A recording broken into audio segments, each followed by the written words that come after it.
Good evening प्यारे बच्चों, math अड्डा 16 पे आप सभी का स्वागत है। बच्चों, आज हम कक्षा 8 की प्रश्नावली 3 के बारे में पढ़ेंगे, जो है चतुर्भुजों को समझना। तो चतुर्भुजों को समझने से पहले सभी बच्चों से निवेदन है कि मैथ अड्डा 16 के चैनल को आप सभी को सब्सक्राइब करना है, शेयर करना है, लाइक करना है और कमेंट करना बच्चों। ठीक है, तो अब क्लास को हम क्या करते हैं, स्टार्ट करते हैं। तो हमारा टॉपिक क्या है, प्रश्नावली क्या है, चतुर्भुजों को समझना। तो चतुर्भुज में सबसे पहले होता है बहुभुज। क्या होता है बहुभुज? बहुभुज क्या होता है? रेखाखंडों से मिलकर बनी सरल बंद आकृति को क्या कहते हैं? बहुभुज कहते हैं। तो जो बहुभुज होता है वो केवल किन से बने होता है? रेखाखंडों से मिलकर बनी बंद आकृति को क्या कहते हैं?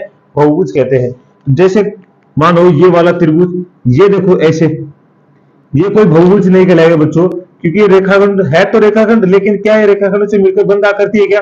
बंद आकृति होनी चाहिए। जैसे वो ये वाला देखो त्रिभुज बंद आकृति है, तो रेखाओं से मिलकर बनी है, जैसे आयत, वर्ग, ये सभी क्या है? बंद आकृति है। तो रेखाखंडों से मिलकर बनी बंद आकृति को क्या कहते हैं बच्चों?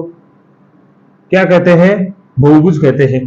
बहुभुज में कम से कम कितने रेखाखंडों की आवश्यकता होती है? तो बहुभुज में कम से कम 3 रेखाखंड होने चाहिए, तभी बहुभुज बनेगा, नहीं था बहुभुज नहीं बनेगा। तो हमें बहुभुज बनाने के लिए कम से कम कितने रेखाखंड चाहिए? तो बहुभुज बनाने के लिए, बहुभुज बनाने के लिए कम से कम 3 रेखाखंड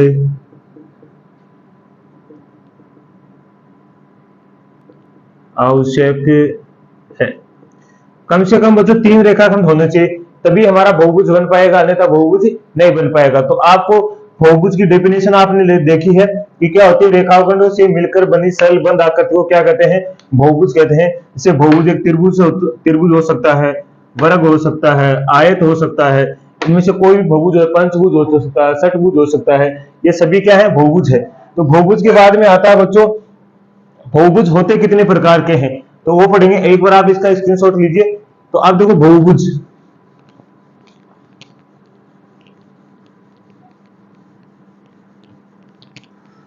तो बच्चों बहुभुज 2 प्रकार के होते हैं। बहुभुज 2 प्रकार के होते हैं।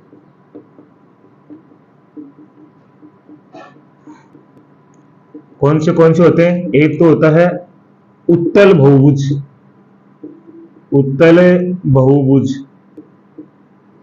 दूसरा होता है अवतल, अवतल बहुभुज। कौन सा आता है? अवतल बहुभुज होता है। अब उत्तल बहुभुज क्या होता है, अवतल बहुभुज क्या होता है, इनके बारे में पढ़ेंगे। तो सबसे पहले हमें पता चला कि बहुभुज 2 प्रकार के होते हैं, उत्तल बहुभुज और अवतल बहुभुज होते हैं। तो देखो अब क्या करेंगे, उत्तल बहुभुज, तो क्या लिखेंगे? उत्तल बहुभुज वह बहुभुज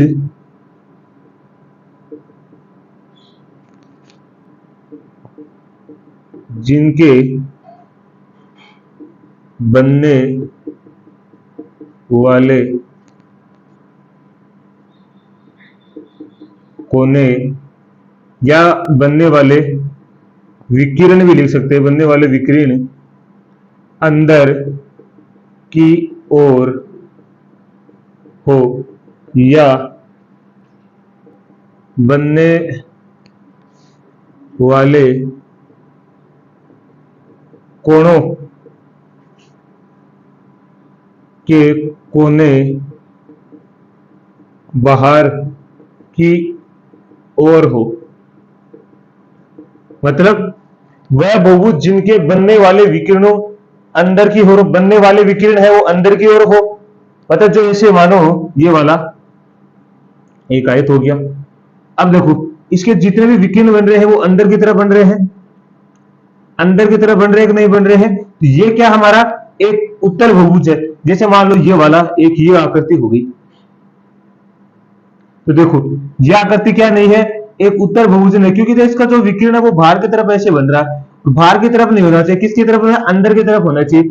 उनके कोने भी देखो बाहर की तरफ निकले, अंदर की तरफ नहीं होने चाहिए कोने, तो कोने बाहर की तरफ। तो क्या होना चाहिए, कोने बाहर की तरफ होना चाहिए और विकिरण क्या होना चाहिए, अंदर की तरफ। तो वो क्या कहलाता है, उत्तल बहुभुज। और अवतल बहुभुज, अब इसका उल्टा हो जाएगा।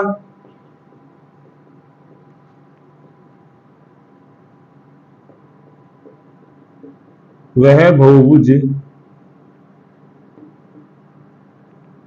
जिनके विकिरण बहिर्भाग में हो, मतलब बाहर की ओर हो, वो क्या कहलाते हैं, उत्तल बहुभुज कहलाते हैं। तो बच्चों यहां तक आपको पता चला कि उत्तल बहुभुज और अवतल बहुभुज क्या होते हैं, और बहुभुज कितने प्रकार के होते हैं, और बहुभुज की परिभाषा या डेफिनेशन होती क्या है। तो आपने सभी समझा। यहां तक आप एक बार इसका स्क्रीनशॉट लेंगे। तो चलो बच्चों आगे देखिए।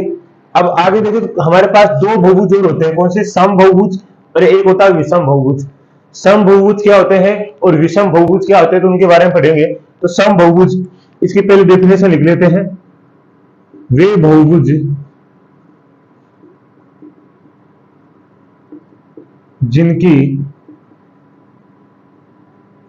प्रत्येक भुजा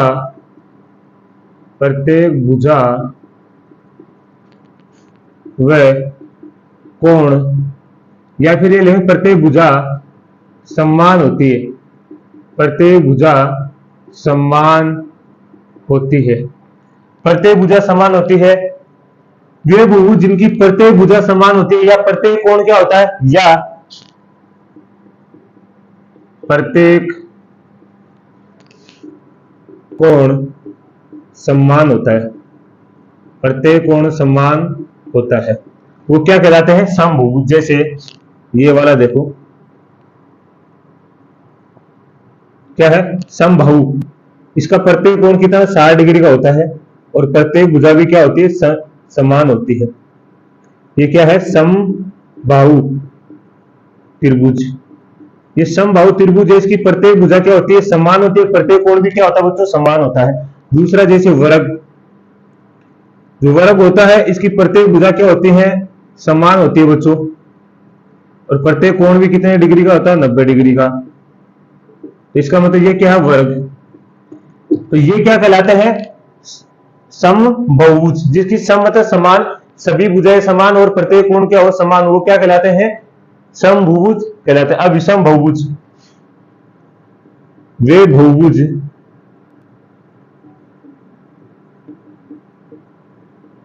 जिनकी प्रत्येक भुजा समान नहीं हो, वे विषम बहुभुज कहलाते हैं। अब आप देखो बच्चों, यदि उसके भुजाएं समान है नहीं है, तो उसके कोण समान होने का कोई चांस नहीं है, क्योंकि अगर उसकी भुजाएं समान नहीं है तो कोण क्या बराबर हो सकते हैं, नहीं हो सकते। जैसे यह है समद्विबाहु त्रिभुज, इसकी बच्चों दो भुजाएं क्या होती है, समान होती है, तीसरी क्या होती है, असमान भुजा होती है। इसका मतलब जिसकी तीसरी भुजा जो है समान होती है, इनसे बनने वाला कोण भी क्या नहीं होगा, समान नहीं होगा, इनसे बनने वाला कोण भी क्या नहीं होगा बच्चों, समान नहीं होगा। इसलिए ये क्या है, एक विषम बाहु हो गया। अब दूसरा जैसे देखना चाहो, अब देखो एक आयत है, ये आयत है, ये आयत की देखो आमने सामने की भुजा समान होती है, इसका मतलब इसकी प्रत्येक भुजा तो समान नहीं है, लेकिन इसमें कोण समान है। एक आयत है, इसमें कोण तो समान है लेकिन क्या नहीं है, भुजा समान नहीं है, तो ये भी एक विषम बाहु हो गया। अब जैसे अगला देखना चाहो तो आप देखो समांतर चतुर्भुज, देखो ये विषम बाहु है, इसकी भी आमने सामने की भुजा क्या होती है, समान होती है, लेकिन प्रत्येक कोण क्या नहीं होता बच्चों, बराबर नहीं होता है, प्रत्येक कोण क्या नहीं होता है, बराबर नहीं होता। तो ये भी क्या हो गया, विषम बाहु हो गया। तो आपको पता चल गया कि समबाहु और विषम बाहु चतुर्भुज क्या होते हैं। तो इसके बारे में भी आप अच्छे से जान लिया, तो इसका भी स्क्रीनशॉट लेंगे।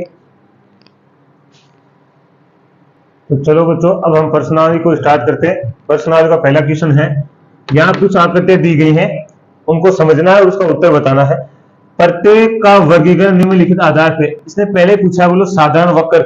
साधारण वक्र क्या होता है बच्चों, वो समझना है। साधारण वक्र का मतलब वो होता है कि जिसको हम पेन के उठाए बिना, मतलब पेन को जो मार्कर है या पेन को उठाए बिना आकृति बना सके, वो क्या कहलाती है, हमारी साधारण वक्र कहलाता है। जैसे ये वाला देखो, क्या मैंने पेन को उठाया,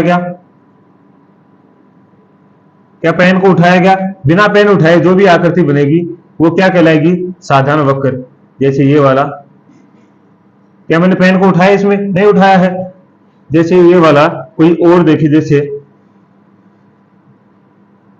ऐसे मैंने पेन को बिना उठाए, मतलब आपको आकृति बनानी है। जैसे ये वाला,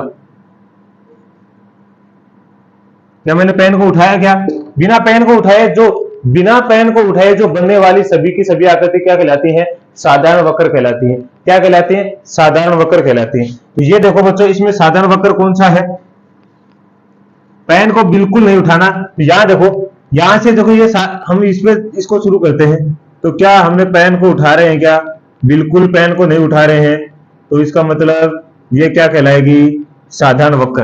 क्या कहलाएगा ये, साधारण वक्र। तो क्या होगा, 1 नंबर हो गया। दूसरा देखो ये वाला, जैसे हम ये बनाएंगे, क्या पेन को उठाना पड़ रहा है, क्या तो नहीं उठाना पड़ रहा, तो ये दूसरी होगी। लेकिन इस तीसरी में देखो, पहले तो हमें ये वाला वक्र बनाना पड़ा, फिर हमने दूसरा वक्र, इसका मतलब पेन उठाया, हमने पेन उठाया ना, और पेन उठाते इसका मतलब ये कौन सा, नहीं साधारण वक्र नहीं, दूसरा देखो ये वाला। आप इसको भी बनाओगे अगर स्टार को, तो भी आपको पेन उठाना पड़ेगा ऐसे। तो पेन, जिसमें पेन उठाए तो ये नहीं है। लेकिन ये वाले देखो, जैसे आपने इसको यहां से शुरू किया और ये से शुरू किया और ये वाला, तो इसमें आपने पेन उठाया नहीं है, इसका मतलब ये वाली भी है। अगली देखो ये वाली, देखो इसमें हमने शुरू किया ये वाले, तो क्या हमने पेन उठाया कि इसमें नहीं उठाया है, तो ये वाली भी है। अगली वाली देखो ये वाली, क्या पेन उठाने की आवश्यकता पड़ रही है, क्या नहीं पड़ रही है, तो ये वाली भी होगी। तो ये वाली, लेकिन ये वाली देखो, पहले हमें ये गोला यहां बनाना पड़ेगा, दूसरा यहां, फिर ये लाइन खींची पे, इसका मतलब यहां क्या उठानी पड़ रही है, हमें पेन उठाना पड़ रहा है, इसका मतलब ये क्या नहीं है, साधारण वक्र नहीं। अब क्या बचा, साधारण बंद वक्र। साधारण भी होना चाहिए और बंद भी होना चाहिए। तो ये देखो साधारण है और बंद भी है। बंद है देखो, खुला तो नहीं है ना, बंद है। ये भी देखो बंद है, और ये वाला जो हमारा साधारण, ये भी बंद है, ये भी बंद है हमारा, और ये भी बंद है। वक्र है ये, क्या जितने भी साधारण वक्र हैं वो सभी के सभी क्या बंद है, बंद है सभी। तो ये सारे वापस आ जाएंगे, क्योंकि ये सभी के सभी क्या है, बंद है।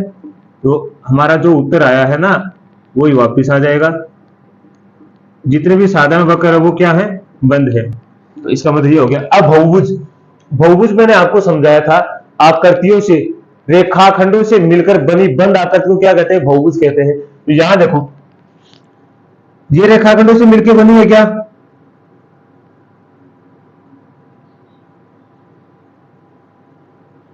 रेखाखंडों से मिलकर बनी है और बंद आकृति है। ये वाली देखो, रेखाखंडों से मिलकर बनी है, क्या बंद आकृति है कि नहीं है। रेखाखंडों से मिलकर बंद आकृति को क्या कहते हैं, बहुभुज। मतलब कौन सी होगी हमारी, 1 और 2, कौन सी होगी, 1 और 2। बाकी ये देखो, रेखाखंडों से मिलकर बनी जरूर है, लेकिन यहां देखो खुला भाग है इसका, क्या है, खुला भाग है। तो ये खुला भाग, इसका मतलब ये नहीं है। ये वाली तो रेखाखंडों से मिलकर नहीं बनी है, ये तो गोले से मतलब बनी है, वक्र है, और वक्र से बनी हुई क्या नहीं कहलाती है, हमारा बहुभुज नहीं कहलाते। ये सभी के सभी क्या है, देखो ये बनी तो रेखाखंड 2 से, लेकिन बाकी देखो इसके आगे इधर वाला क्या वक्र है, तो ये भी नहीं है। तो हमारे कितने रहेंगे, 2। उत्तल बहुभुज। अब उत्तल बहुभुज मैंने आपको बताया था, जिसके अंदर विकिरण केवल अंदर की तरफ हो, बाहर की तरफ नहीं होने से, वो जो उसके कोण बनते हैं उनके कोने बाहर की तरफ निकले होते हैं। तो ये देखो, ये वाला, इसका देखो बाहर की तरफ कोण बन रहा है क्या, और इसके देखो अगर हम बनाना चाहिए विकिरण, तो देखो बाहर की तरफ बन रहा है, बन रहा नहीं रहा है। तो इसका मतलब ये क्या है, हमारा क्या नहीं है, उत्तल बहुभुज नहीं है। लेकिन ये वाला देखो, इसका जैसे भी विकिरण बनेगा वो डायरेक्ट अंदर की तरफ बन रहा है, और कोने देखो कोण के बाहर की तरफ निकल रहे हैं, इसका मतलब ये वाला होगा। ये हमारा क्या है, बहुभुज है। ये वाला बहुभुज नहीं होगा, ये तो वक्र है, ये भी नहीं होगा। मैंने अभी बताया था कि बहुभुज नहीं होता है। ये क्यों नहीं होता है? ये वाला देखो, तो इसका मतलब ये उत्तल बहुभुज पूछा गया। उत्तल बहुभुज का मतलब देखो, इसके कोण है, ये कोण तो बाहर की तरफ बन रहे हैं आधे, तो यहां से देखो ऐसे करेंगे तो इसके विकिरण भी क्या आ जाएंगे, बाहर की तरफ जा रहे हैं। तो इसका मतलब ये भी नहीं है। बाकी कोई नहीं इसमें से, क्योंकि बाकी ये तो वक्र है, तो वक्र तो वैसे भी बहुभुज नहीं होता है। उत्तल बहुभुज, उत्तल बहुभुज वो होता है जिसके क्या होते हैं, कोण या विकिरण बाहर की तरफ निकले होते हैं। तो हमारा देखो ये वाला इसके बाहर की तरफ निकले हुए हैं क्या, तो ये वाला हो गया एक। तो दूसरा ये वाला भी तो हो गया ना, इसका बाहर की तरफ है, तो ये वाला हो गया। बाकी और कोई भी नहीं है इसमें। तो ये हमारा उत्तर हो गया बच्चों पहले प्रश्नावली का पहला क्वेश्चन। तो आपको सभी को अच्छे से समझ में आया होगा, तो आप इसका भी स्क्रीनशॉट लेंगे। तो चलो बच्चों, इसका अगला क्वेश्चन देखिए। अगला क्वेश्चन है, क्या लिखा, समबहुभुज क्या है? समबहुभुज क्या है? एक समबहुभुज का नाम बताइए जिनकी 3 भुजाएं हो, 4 भुजाएं हो, 6 भुजाएं हो। तो उन समबहुभुज का नाम बताना जिनकी 3 भुजाएं हो, 4 भुजाएं हो और 6 भुजाएं हो। हमने समबहुभुज की डेफिनेशन लिखी है, परिभाषा। वे बहुभुज जिनकी प्रत्येक भुजा व कोण क्या होते हैं, समान होते हैं। जिनकी प्रत्येक भुजा और प्रत्येक कोण क्या होते हैं, समान होते हैं, वो क्या कहलाते हैं? क्या कहलाते हैं बच्चों? समबहुभुज कहलाते हैं। तो इधर हमें दे रखा है 3 भुजा वाला। 3 भुजा वाले आकृति ऐसी कौन है जिसके प्रत्येक कोण और प्रत्येक भुजा समान होती है? तो ये वाला देखो,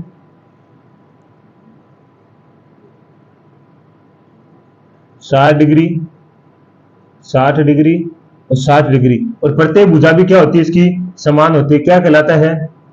समबाहु त्रिभुज। क्या है? समबाहु त्रिभुज।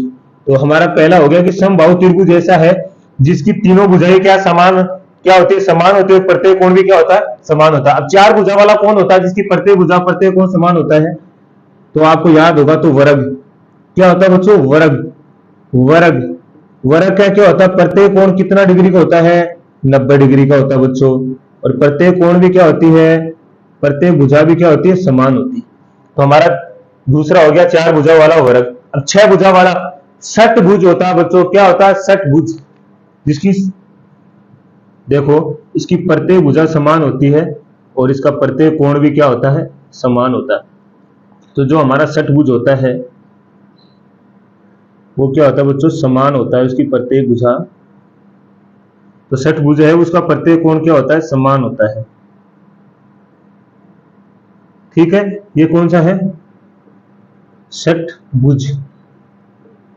षट मीन्स 6 भुजा वाला। तो 6 भुजा वाला हो गया। इसका प्रत्येक कोण कितना होता है? 60 डिग्री का होता है। प्रत्येक कोण ही बच्चों इसका कितना होता है? 60 डिग्री का होता है।